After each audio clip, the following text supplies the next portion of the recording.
미국의 유명한 극작가였다가 만화로서 유명했던 월트 디즈니가 있습니다. 뭐 월트 디즈니를 모르는 사람은 아이나 어른 없을 텐데, 그는 원래 굉장히 가난한 집에서 태어나서 남의 집 소파에서 잠을 자고 구걸까지 해가면서 끼니를 이어갈 정도로 가난했다고 합니다.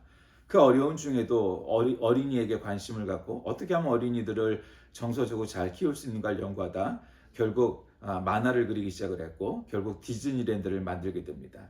그래, 그것은 어린이뿐만 아니라 미국을 방문하는 세계 모든 사람들이 꼭 가봐야 될 만한 곳으로 만들었습니다. 디즈니는 엄청난 돈을 벌었는데, 부를 과시하고 자기 만족을 위해서만 쓴 것이 아니라 공공사업에 투자하고 봉사활동도 많이 하던 그런 사람이었다고 합니다.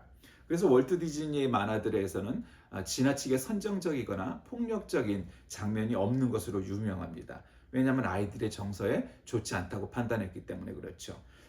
그렇지 않은 캐릭터권, 초상권 이런 부분에 관해서는 세상에서 가장 아주 엄격한 회사이지만, 어쨌든 이 19금, 18금 이런 내용들은 정말 없는 그러한 종류의 작품들만 내는 것으로 유명하긴 하죠. 이제 26년도 2026년 둘째 주가 되었습니다.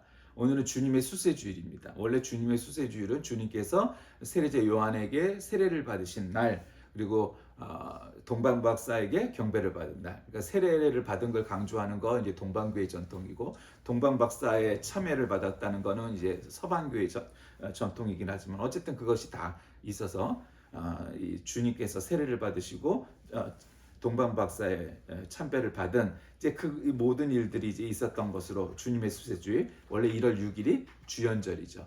동방교회는 1월 6일이 주연절이고 1월 7일이 성탄절이죠.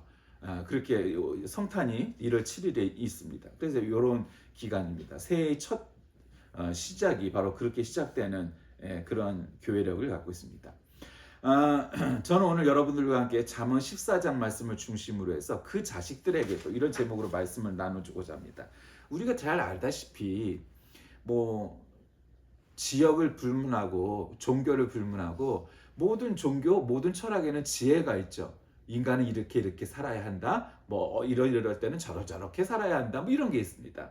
그거는 사실 공통적이죠. 기독교가 다르고 불교가 다르고 이러진 않습니다. 인간의 지혜는 거의 비슷합니다. 종교라고 할 수는 없지만 어쨌든 유교에도 그런 내용이 있으니까 말이죠. 특별히 잠언은 물론 잠언을 좋아하는 목사님도 있지만 저는 잠언을 본문으로 삼는 일은 많지 않은 것 같아요. 그냥 지혜이긴 하지만 또 그것이 이렇게 기독교적인 특수성 이런 것들이 강조가 되는 책은 아니기 때문이죠. 그러나 어쨌든 어린 아이들에게도 청년들에게도 그리고 모든 살아가는 사람들에게 어떤 것이 참된 지혜냐, 그것을 얘기해 주는 것은 너무나 당연합니다. 오늘 읽은 본문이 살짝 길긴 하지만 여기서 나오는 일들이 얼마나 정말 주옥과 같은 말씀입니까? 지혜는 지혜 있는 사람의 면류관이지만 어리석음은 미련한 사람의 화환이다. 주님을 경외하며 강한 믿음이 생기고 그 자식들에게도 피난처가 생긴다. 저는 이 말씀에 이제 주의를 집중해야 된다고 보는 거죠. 여러분, 왜 예수 믿습니까? 그렇게 말하면 이런 대답을 하죠. 구원받기 위해서요. 천국 가려고요. 맞습니다. 여러분, 그거를 얘기 안 할 수 없죠. 우리가 천국 가려고 예수 믿죠. 근데 여러분, 예수 믿는 거, 천국 가는 거는 아주 쉬운 얘기입니다. 그냥 예수님 믿기만 하면 됩니다. 그 사람들이 이렇게 간단해? 무슨 이슬람교처럼 유대교처럼 중세 기독교처럼 금욕도 하고 아주 그냥 아주 일생을 갖다 그렇게 살아야 구원받는 거 아니야? 아니에요. 금욕으로 헌금으로 선행으로 구원받는 게 아니잖아요. 그거는 기존의 종교들이 그랬어요. 카톨릭을 포함해서. 그러면 우리 개신교회의 구원론은 뭐냐? 믿음으로 구원을 받는다는 거예요. 그러니까 여러분 이거를 싫어할 수밖에 없죠. 로마 가톨릭이든 동방정교회든 아니면 다른 종교는 말할 것도 없고.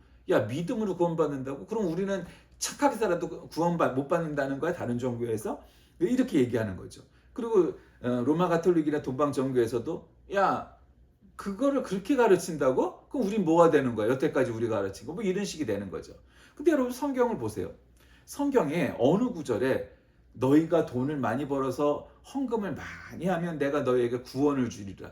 뭐 이 비슷한 대목이 있습니까? 너희들이 착하게 살면 너희에게 구원을 주리라. 그런 구절이 있습니까? 그런 구절 없어요. 우리가 오직 믿음으로 말미암아 구원을 얻는다. 이렇게 표현을 하죠. 그러니까 우리가 그 부분에 관해서 물론 그 개신교회는 착한 일을 하거나 헌금을 많이 하는 것을 절대로 바라지 않네. 그게 아니. 그거는 그냥 부수적인 거예요. 그거는 부차적인 문제예요.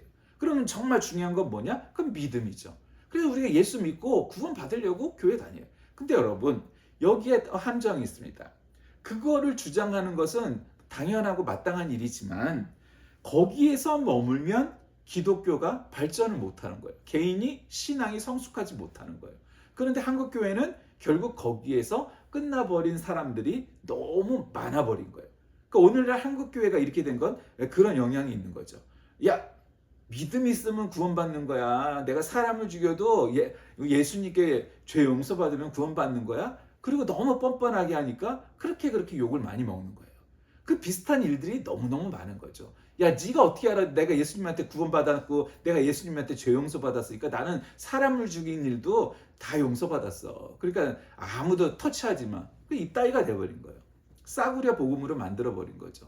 그 말에 일리는 있는 이야기지만 그거는 구원조차도 못 받은 사람의 수준의 이야기고요. 그거보다는 나지만 어쨌든 구원받아서 그냥 구원받았으니까 우린 됐어. 이걸로 끝나버리면 그거는 아주 초짜 신앙인 거예요. 초보의 신앙인 거예요.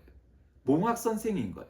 그건 사실이지만 거기서 끝나면 안 돼요. 그러면 우리가 예수를 믿는다는 게 구원받았다면 그럼 여러분 이런 논리도 필요하지 않겠어요? 바울서시 보면 그런 논리들이 쭉쭉 나오지만 그래 구원받았어.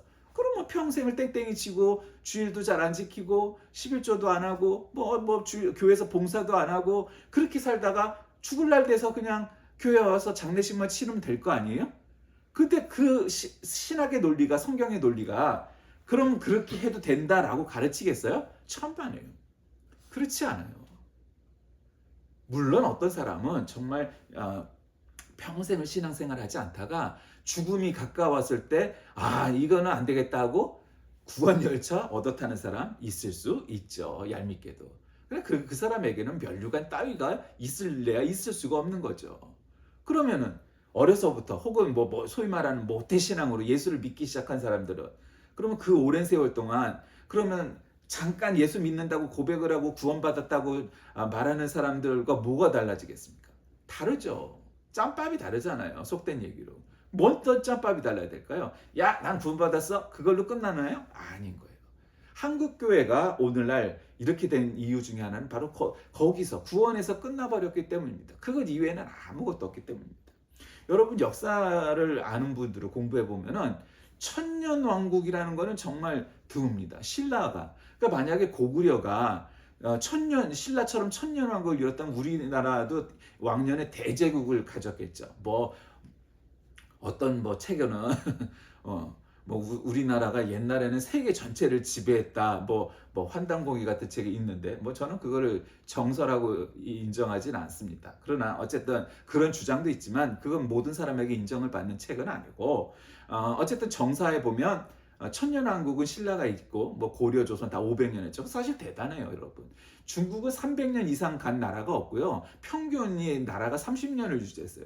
그러니까 지금의 중국이라는 중화인민공화국 이 공산주의 국가가 이렇게 100년 가까이 가는 거는 대단히 오래 가는 편이죠. 그러나 그것 곧 망한다는 걸 알 수 있어요. 중국의 역사가 그랬고 공산주의의 끝이 그렇고 간신히 유지하지만 결국 이 나라는 망할 수밖에 없어요. 공산주의는 망할 수밖에 없어요. 그리고 공산주의뿐만 아니라 모든 독재 국가는 쉽게 빨리 망했어요. 민주주의하고 애민의 정신을 가진 나라도 500년을 갔지만 그러나 독재를 하면 오래 못 가요. 그건 역사가 알잖아요. 그 역사 공부를 안 한 놈들이 그따위 소리를 하는 거예요. 자꾸 독재를 비화하고 국민을 짓밟은 걸 우습게 여기고 그 역사의 역자도 모르는 거죠. 그 역사를 공부해보면 저렇게 살면 안 되겠다. 종교를 떠나서도 그렇게 깨닫게 되는 거예요. 그러니까 독재하면 안 돼. 이 민주주의 해야 돼. 이러는 거죠. 왕조 봉건 시대에도 애민 정신을 갖고 백성을 위하여 되는 거죠. 세종대왕처럼. 그러니까 그러지 않으면 나라도 망해요. 가정도 마찬가지고 교회도 마찬가지. 그러니까 그 역사를 공부하면 뭘 깨닫게 되는지 아세요, 여러분? 아, 영원한 제국, 영원한 나라는 없구나라는 걸 알게 돼요. 세계적으로 몽골 제국, 무슨 로마 제국, 그리고 지금의 미국, 뭐 정말 세계적인 대제국이었잖아요. 다. 뭐 다른 나라들도 있지만 다른 나라들 빼더라도 몽골, 로마, 지금의 미국은 정말 세계적인 대제국이에요. 누가 감히 세계에서 미국한테 까불고 뭐 저거 하겠어요. 예. 대통령 잡아가려고. 못한다는 말이에요. 그러니까 세계적인 대제국을 이루어도 그 나라들이 천년을 가는 나라가 없어요. 영원은 고사하고. 그러니까 나라도 그래요. 가정도 마찬가지고요. 교회도 마찬가지입니다. 여러분 이게 깨달아져야 되는 거예요. 그러니까 결국 무슨 결론이 나냐면 여러분이 이 말을 오해하면 안 되지만 결국 나라는 망합니다. 그리고 교회도 망합니다. 그 말의 뜻은 뭔지 아세요? 영원한 교회가 없다는 거예요. 그러니까 왜냐하면 교회라는 건 여기서 이제 카톨릭의 논리와 신학이 문제가 있다고 비판을 받아야 돼요.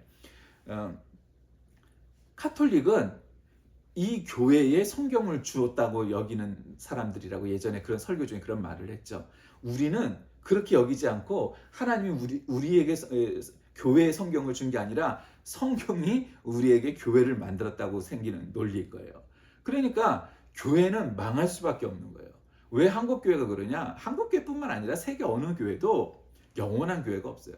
그러니까 인간이 만든 건 다 실패할 수밖에 없다는 거죠. 끝이 있다는 거예요. 결론이 있다는 거예요. 영원히 성공할 수가 없어요.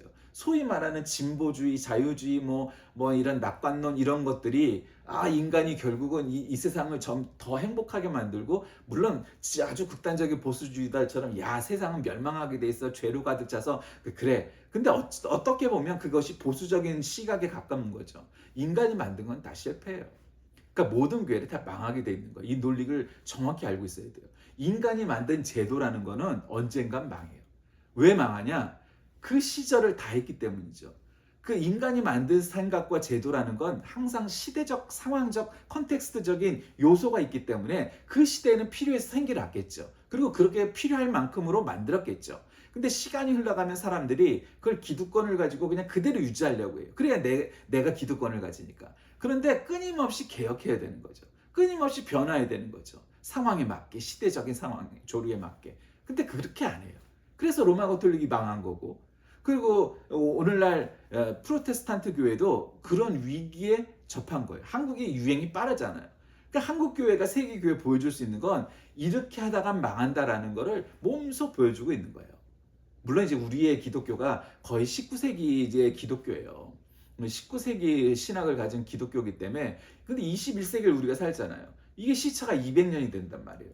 그러니까 이 200년을 극복하지 못하면 한국 교회는 곧 망할 거예요.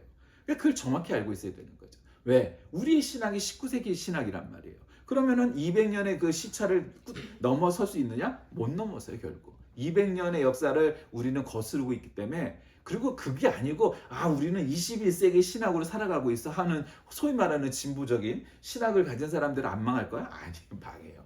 다시 말씀드리지만 인간이 만든 건 다 망해요. 인간이 만든 건 완벽한 게 없어요. 인간은 실패하는 거예요. 그러니까 교회 안에 그렇게 많은 얘기거리가 있고 문제가 있고 실패가 있는 거예요. 그러니까 교회는 망하는 거예요. 그러면은 교회는 거룩한 거? 거룩한 것이죠. 그러나 인간이 만든 제도는 결국 망해요. 다른 모양으로 변화할 거예요. 여러분 우리가 코로나 시대 때 봤지 않습니까? 교회 출석을 못해요. 인터넷으로 예배를 드리고 뭐 해요? 어떤 사람들은 그거를 그게 예배야? 아니 사람이 직접 가서 예배당에 가서 예배를 드려야지. 근데 여러분 보세요. 예수님께서 단 한 번만이라도 성경에 회당에 가갖고 야단치신 깽판을 치신 적이 있어도 회당에 가서 예배를 드리셨다는 말이 있어요? 없단 말이에요. 예수님이 설교하신 거는 다 들판이었어요. 산이었어요. 강변이었어요. 다 그런 곳에서 예배를 드리셨어요. 그러니까 예배당에서 예배를 드려야 된다는 건 아주 비성경적인 얘기예요. 원래 우리가 들판에 나가서 산에 가서 예배를 드려 성경적이죠. 그렇게 따지면. 그 얘기는 실내에서 드리는 예배는 예배당에서 드리는 예배는 비성경적이고 야외에 나가서 드리는 예배는 성경적이냐? 그렇게 심플하게 따져서 될 문제가 아니다라는 거예요. 그러니까 우리 예배당, 우리 교회 와서 예배를 드려야 그게 진짜 예배다라고 주장하는 것은 근거 없는 얘기고 고집이고 사실은 틀린 얘기다 이 말이에요. 그러니까 코로나 시기가 딱 왔을 때 예배당에 나갈 수가 없어. 그 인터넷으로 예배를 드리고 뭐 다른 걸로 예배를 드려야만 해. 그러면 그게 교회가 아니라고 말할 수 있겠냐 이 말이죠. 아닌 거죠. 그러니까 우리의 상황은 어떻게 변할지 몰라요. 저는 어쩌면 코로나라는 것이 한국교회에 주는 하나님의 마지막 메시지에 가깝지 않을까 이런 생각을 했어요. 왜냐하면 야 너희들이 그렇게 한국교회를 자랑스러워하는데 그냥 자기 교회 모여서 예배드리는 거에 집중을 하고 집착을 하다 보니 잘한 점도 있지만 그 열심으로 이런 문제가 생기자니 예배당을 못 가면 어떡할 건데. 우리에겐 정답이 많이 없었던 거예요. 대부분의 교회가. 그러면은 그런 시기가 아니 이거보다 더한 그런 때가 오면은 우리는 예배를 드릴 수가 없나요? 여러분 우리 기억하셔야 돼요. 그 지금도 북한이나 중국에 있는 그런 지하교회들은 교회가 아닌가요? 예배당이 없으니까? 아니잖아요. 예수님도 예배당에서 예배를 드려보신 적이 없어요. 그것처럼 다른 모든 것에서 우리가 성경적이게 뭔가를 다시금 따져봐야 됩니다. 예배당, 그것도 크고 화려한 예배당에서 예배를 드린 것이 예배냐? 아니다. 그걸 극복하고 나온 신학이 바로 우리 개신교회인 거예요.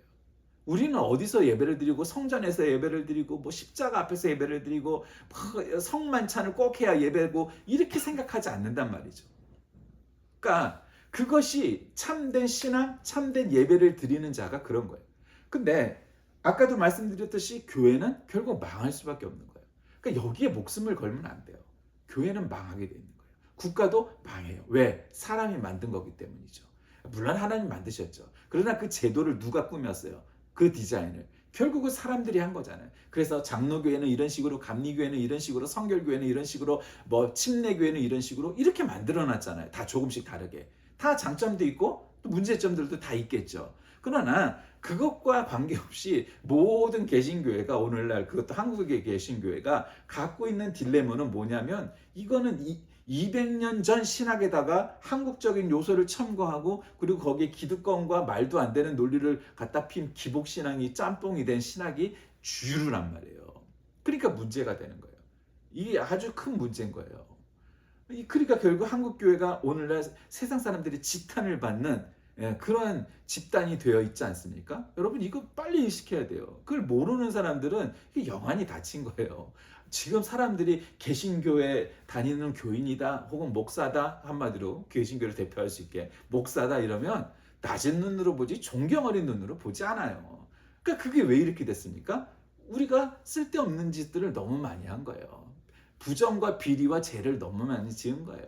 그러니까 한국교회가 종교개혁처럼 다시금 새로워지지 않으면 이거는 절망적인 거예요. 망하는 거예요. 이걸 깨닫지 못하면 안 되는 거예요. 무슨 야망을 가진 종교개혁이 아니라 우리가 이러다가 다 죽어요.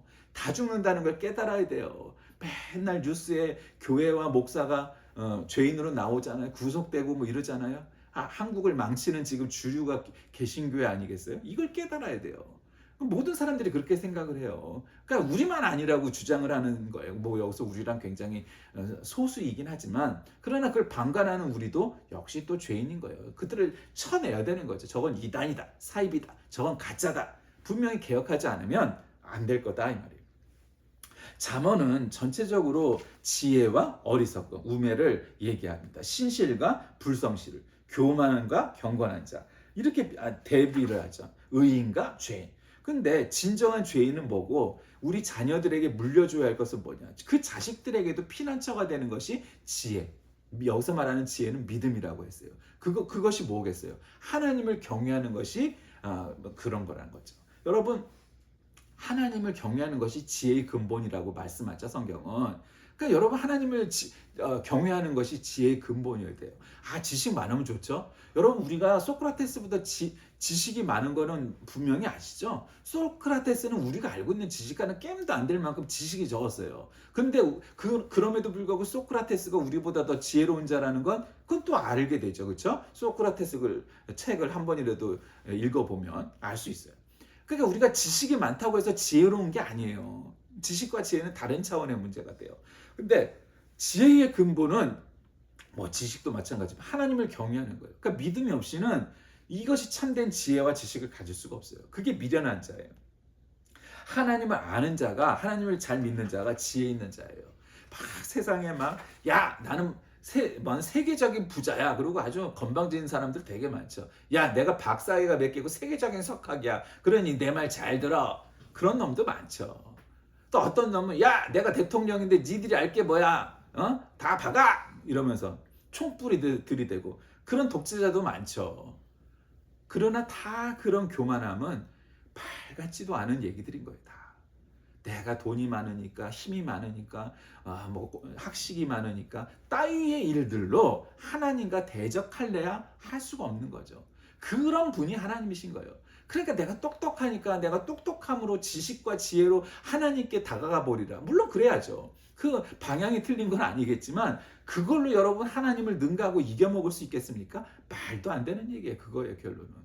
내가 돈이 많으니까 하나님보다 더 부자가 되고 힘이 셀 수 있을까요? 그것도 안 되는 얘기예요. 내가 대통령이고 왕이니까 하나님을 능가하겠다고? 말도 안 되는 얘기죠. 그건 아주 어린아이가 같은 유치한 발상인 거예요. 그런 자들이 지금 뉴스에 계속 나오잖아요. 뭐 하나님 까불지만 뭐 이따위 소리 한 놈이 무식하디 무식하고 믿음도 없는 놈이 나오잖아요. 왜 한국교회가 이렇게 됐을까? 지혜가 없기 때문이에요. 믿음이 없기 때문이에요. 그래서 이렇게 된 거예요. 그런데 저는 이런 생각을 합니다. 자식을 키우면서 자식이 점점 어렸을 때부터 자라서 결국 커지잖아요. 예, 성인이 될 때까지. 그런 그 자식을 키워보면 물론 자식이 없다고 자식을 키워보지 않았다고 뭐 열등하다거나 그런 건 아닙니다만 그러나 자식을 키워보면 자식을 키워볼 만한 가치가 있다는 걸 깨닫게 돼요. 그리고 그 자식을 키우는 것의 유익을 알게 돼요. 뭘 알게 되죠? 하나님의 마음을 조금은 알게 돼요. 1%는 알게 되는 것 같아요. 왜? 자식을 처음 낳았을 땐 야, 그냥 목도 못 가려서 걔 목을 잡아줘야 되는 아기잖아요. 그 아이에게 젖을 물리고 혹은 우유를 먹이고 똥 싸면 지가 쥐똥을 가려서 자기 뭐 기저귀를 치우나요? 그러지 않잖아요. 똥 싸고 오줌 싸고 막 아무 때나 뭐 지 싸고 싶을 때 싸잖아요. 지 자고 싶을 때 자잖아요. 낮에 깨고 밤에 자면 좋은데 거꾸로 해갖고 밤에 깨어 있고 낮엔 자잖아요. 그러다 아프기라도 해봐요. 아니 태어날 때부터 어디가 장애가 있게 한번 태어나봐요. 뭐 그냥 그 아이를 위해서 그 장애를 가진 부모는 죽을 때까지 그 굴레에서 벗어날 수가 없잖아요. 그렇게 사는 부모도 있단 말이에요. 늙어 죽을 때까지. 그래서 내가 쟤보다 하루는 더 살아야 되는데 이런 마음을 갖고 사는 부모의 마음은 어떻겠어요? 그 마음도 역시 자식을 키워봐야 하는 거죠. 그 자식이 얼마나 이쁘고 얼마나 사랑스럽고 자식보다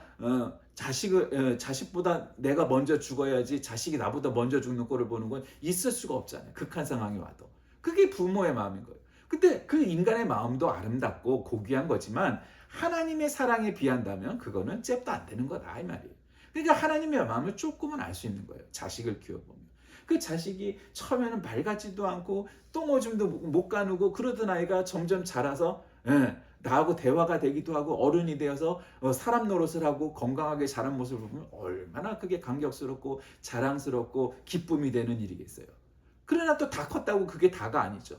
그러니까 계속 죽을 때까지 자식이 자라는 걸 바라보면서 내 모습을 투영하기도 하고 뭐 어쩌고 저쩌고 하지만 그 자식을 키워본 사람이 하나님의 마음을 이해하기가 쉬운 거예요.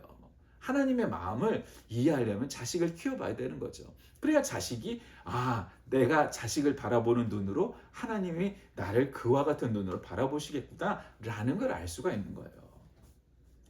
오늘 이 본문엔 또 이 의인과 악인에 대해서 구조하죠.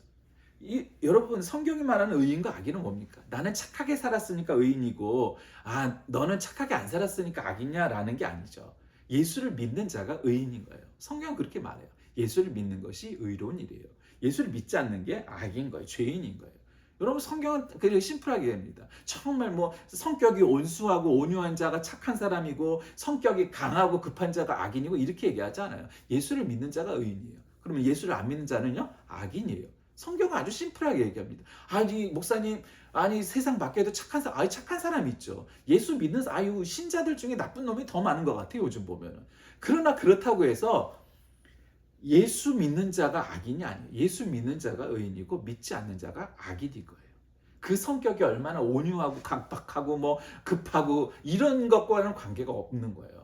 그러니까 여러분 오늘 본문 말씀이 우리에겐 그 자식에게 피난처가 된다고 하잖아요. 그렇게 자식을 키워보니 어떤 생각이 들어요? 여러분 자식들한테 큰 돈을 들여갖고 학원도 많이 보내고 유학도 보내고 좋은 대학도 보내고 그럼 기쁘죠. 얼마나 자랑스럽겠어요. 야 우리 아들이 서울대 가고 우리 딸이 카이스트 가고 우리 아들이 하버드 가고 우리 딸이 예일대를 가고 옥스퍼드를 가고 좋겠죠. 그러면 출산할 지름길이 또 되겠죠 나름. 그 다른 길보다는 그래서 공부를 열심히 하라고 그러고 좋은 대학을 가라고 그러는 거 아니겠어요? 그럼 그 길이 정말 자식들에게 모든 것에 성공의 열쇠가 될까요? 아니라는 거예요. 아니라는 거예요. 건강에는 정답이 있죠. 건강하면 좋죠. 그러나 건강해서 건방진 것보단 어느 한 지병이 있어서 연약하여 하나님 앞에 겸손한 자가 복을 받은 자예요. 여러분. 성경은 그렇게 말씀하는 거예요. 우리가 하버드를 못 가고 서울대를 못 갔어도 안 갔어도 그래서 서울대를 안 간 사람들은 복을 못 받고 저주받은 거냐? 아니라는 거예요. 그 서울대를 가고 하버드를 가서 건방진 애들 요즘 의대 뭐 법대 가고 건방진 놈들 많이 보잖아요. 그럼 그게 복 같죠. 그거는 세속적인 눈이고 믿음이 없고 그건 악인의 눈이에요. 의인의 눈을 보면요 그것들 다 큰일 났어요. 예수는 안 믿고 저렇게 건방져 갖고 다 지옥 갈 놈들이잖아요. 예비 지옥 신자잖아요. 그러니 그건 악인이에요 걔네들은. 그게 복이 아니에요. 근데 교회 안에서 보면 대학도 못 가고 대학 가봤자 뭐 그냥 핫발이 지적돼 가고 그런 애들 스타저지 교회 안에. 그러면 쟤들 아이고 저거 대학도 저렇게 해갖고 인간 구실할지 몰라 그렇게 생각되는 애들도 있어요 사실. 그러면 그 아이들은 복을 못 받은 건가요? 천만에요. 그렇지 않습니다. 예수 믿는 게 복인 걸 믿으시기 바랍니다. 저는 우리의 자녀들이 믿음으로 인하여 피난처를 마련해 두는 자녀들이 되길 바라요. 우리 아들, 딸뿐만 아니라 손주들도 그 대를 이어서 온 가문과 온 집안의 후손들이 믿음의 피난처를 마련한 사람들이 되길 바라요. 왜? 그러지 않으면 안 돼요. 아니 어느 인간인들 잘못이 없으며 죄가 없으며 위기가 없으며 그렇겠어요? 사업을 하는 집안일수록 돈은 많지만 그 사업하는 집안일수록 또 롤러코스터를 타서 언제 부도가 날지 아무도 모르는 거잖아요. 지가 무슨 삼성 같은 재벌이 아닌 이상 언제 망해도 망하는 게 이상하지 않단 말이에요. 부자라는 건. 그러니까 우리의 자녀들에게 피난처가 있길 바라요. 그러지 않으면 어떻게 되겠어요? 우리가 믿음으로 우리의 믿음의 피난처를 마련해 두지 않으면 건강에 문제가 생겼을 때, 재정적인 문제가 생겼을 때, 인생의 위기가 왔을 때 모든 상황 속에서 우리 자녀들에게 그 피난처가 있길 바라는 마음인 거예요. 크게 있어야 되는 거예요. 도피성이 있어야 되는 거예요. 안식처가 있어야 되는 거예요. 마지막 모든 사람들이 다 손가락질하고 외면할지라도 돌아갈 곳이 있어야 되는 거예요. 그곳이 어디입니까? 예수 그리스도의 품인 걸 믿으시길 바랍니다. 그 자녀들에게 그것이 있지 않는 한 자녀들이 얼마든지 좋은 대학을 가고 출세를 하고 부자가 되고 권력자가 되고 명예롭게 되고 하는 것 따위가 그것과 아무런 관계가 없는 거예요. 그걸로 살 수가 없는 거예요. 셈을 치를 수가 없는 거예요. 그게 깨달아져야 되는 거예요. 서울대를 가고 뭐 부자가 되고 뭐가 되고 그런 걸로 구원의 구자도 살 수가 없고 1.1핵도 살 수가 없는 거예요. 오직 여러분의 믿음으로 그 모든 것을 이룰 수 있는 거예요. 여러분 그게 믿음인 거예요. 그러니까 오늘 이 시편의 기자는 진실한 증언에 대해서 교훈합니다. 전체적으로. 그 진실한 증언은 뭐겠어요? 사람의 생명을 구하는 것이 정말 중대한 일이잖아요. 이 인간의 육체를 구하는 것도 참 좋은 일이고 귀한 일이어서 의사들이 더 많이 벌잖아요. 보통 사람이 10배, 20배, 100배씩 벌어요. 그런데도 적다고 하지만 어쨌든 사람은 공정한 증언보다 자기에게 유익한 증언을 하는 경우가 많죠. 우리가 요즘 맨날 재판 보고 있잖아요.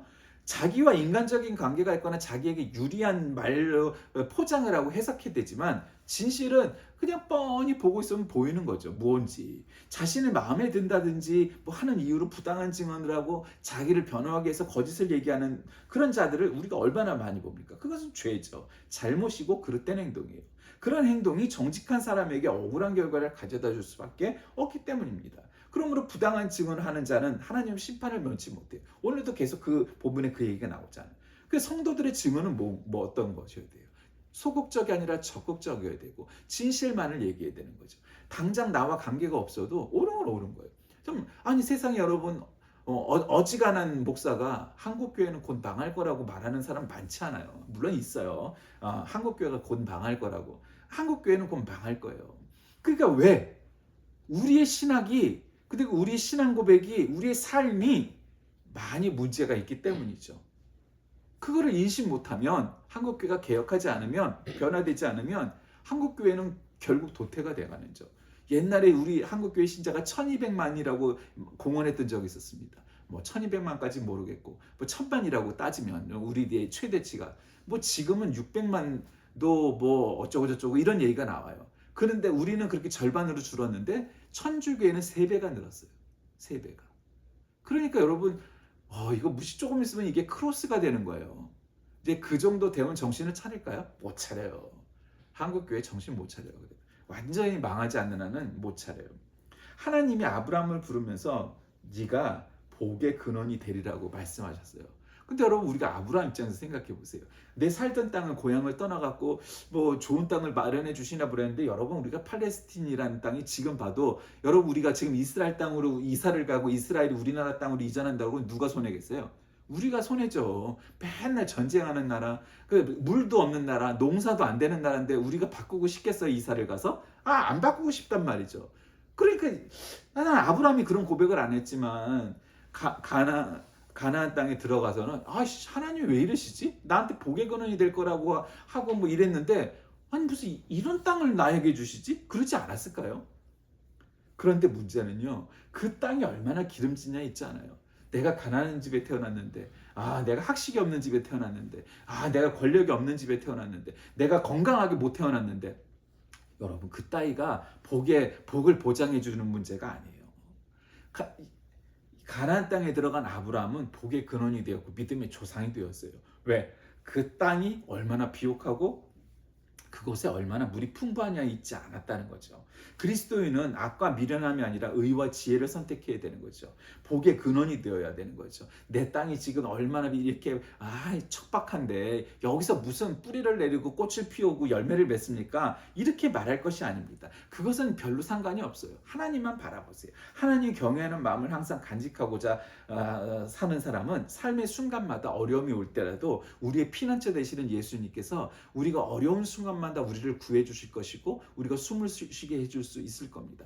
여러분은 어떤 상황입니까? 정말 출세가도해서 잘 나가고 있습니까? 그럴수록 또 그것을 생각하세요. 어렵고 문제가 있고 건강에 문제가 있고 재정적으로 문제가 있고 뭐가 문제가 있습니까? 그럴 때도 역시 그 피난처를 생각하세요. 오늘 본문 말씀은 우리에게 그 자식들에게도 피난처를 주신다고 했어요. 내가 한 내 시대의 내 때가 아니라 내 자녀들에게도 후손들에게도 그와 같은 복을 그와 같은 약속을 주신 하나님이신 겁니다. 그러니 여러분 그 자식들에게도 피난처가 되시는 예수님을 바라보면서 어떤 순간에도 포기하지 않고 낭망하지 않고 도전하여서 여러분 하나님께서 바라시는 그 구원의 삶을 이루는 저와 여러분 다 되시길 주의 이름으로 간절히 기도하겠습니다. 살아계신 하나님, 우리의 피난처가 되시는 우리 주님께서 어려운 순간이 올 때마다 이 시간 일일이 열거하고 고백하지 못할지라도 그 모든 순간을 우리를 구하시고 우리를 그 순간 인생의 바닥에서 구원하여 주셔서 예수님이 바라시는 구원에 이르는 우리 모두가 되게 인도하여 주옵소서. 예수님의 이름으로 간절히 기도드립니다. 아멘.